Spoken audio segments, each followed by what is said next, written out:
Em 1991, a banda Faith No More estava estourada no mundo inteiro, e aqui no Brasil, graças ao show que eles fizeram no Rock in Rio, em janeiro, onde eles surfaram ali no mesmo dia que se apresentou a maior atração, que era o Guns N' Roses.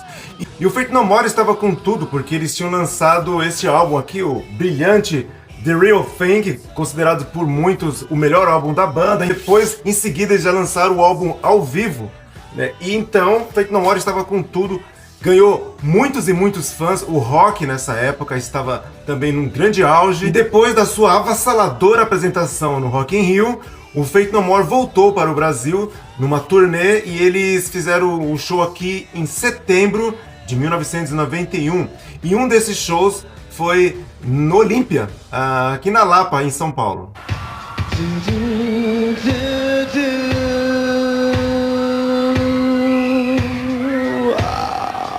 A banda ali que tava todo mundo esperando, todo mundo comprou ingresso para ver o Faith No More. E o seu vocalista Mike Patton, que era chamado aí de dublê de sex symbol e fugitivo do manicômio. E ele, nesse show, ele tava abusando e usando muito o seu alcance e poder vocal. Ele ficava fazendo sons estranhos durante a música, fazia sons com a boca.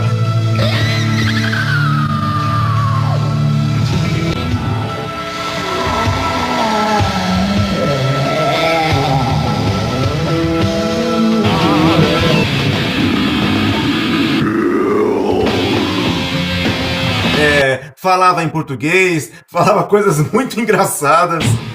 Viva Macumba! E apesar da banda estar ali mandando muito bem no palco, fazendo um puta show, na hora da adrenalina a gente nem percebia certas coisas, mas depois que a adrenalina passou, depois que a gente já estava em casa, a lucidez tomava conta e a gente pensava, nossa, mas o Mike Patton estava fazendo umas coisas que ele não deveria ter feito. Como, por exemplo, em um momento o Mike Patton pegou o microfone e deu para um rapaz da plateia continuar cantando a música. E esse microfone foi tomado pelos seguranças da mão do rapaz a socos. Depois Mike Patton puxou um moleque lá da plateia para cima do palco e...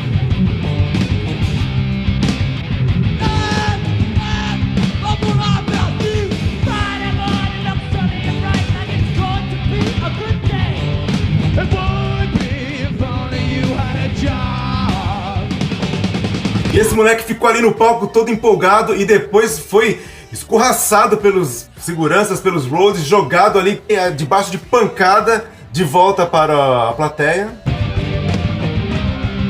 One, two, three, go!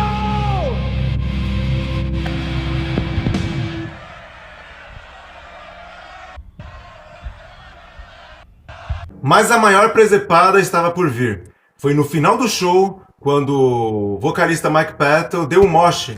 Mosh é aquele ato, né, que o vocalista ele se joga, ele pula em cima da plateia. E foi nesse momento que aconteceu uma das coisas mais loucas. Quando ele se jogou na plateia, as meninas agarraram ele e abraçaram e não queriam soltá-lo mais. Daí os fãs, os rapazes, também foram segurar ele. Os seguranças começaram a puxá-lo de volta para o palco e ficou aquela, né? Ele sendo puxado para cá, puxado para lá, puxado para cá, quase sendo estraçalhado no meio. E agora eu vou até ler como saiu a matéria na época, escrita pelo crítico e jornalista Alex Antunes. Vou ler como ele descreve a situação. Alex Antunes escreveu: vai daí que Mike Patton, descabelado, trepou ao palco com sede de vingança. Mandou um microfone na cara de um coitado da primeira fila e depois, numa pontaria absolutamente injusta, jogou o pedestal inteiro uns metros adiante na cabeça de algum desavisado que não tinha nada a ver com o Pato. E nessa época, em 1991, nesse início dos anos 90, havia muito preconceito com o rock e com os roqueiros. Havia uma campanha acirrada, querendo até proibir shows de rock, ainda mais depois que num show do Sepultura um rapaz morreu. Começaram então a dizer que os roqueiros eram muito violentos, que o rock incentivava a violência. E Alex Antunes começou a receber várias críticas, eu vou ler aqui umas 2 ou 3 delas. Uma garota chamada Renata Prado, ela disse o seguinte: Eu não sei se o repórter sabe, mas o vocalista em quase todos os shows joga o pedestal na plateia ou em quem quer que seja. Não para machucar ninguém, mas para fazer sua performance. Aí tem um Lio Letício Leite, ele escreveu assim: cara, que tal da próxima vez tu ir num show do A-ha ou quem sabe do Duran Duran? Talvez ele te jogue um cartão perfumado com os dizeres: lembrei-me de você. Vai tomar linha, ô xaropão?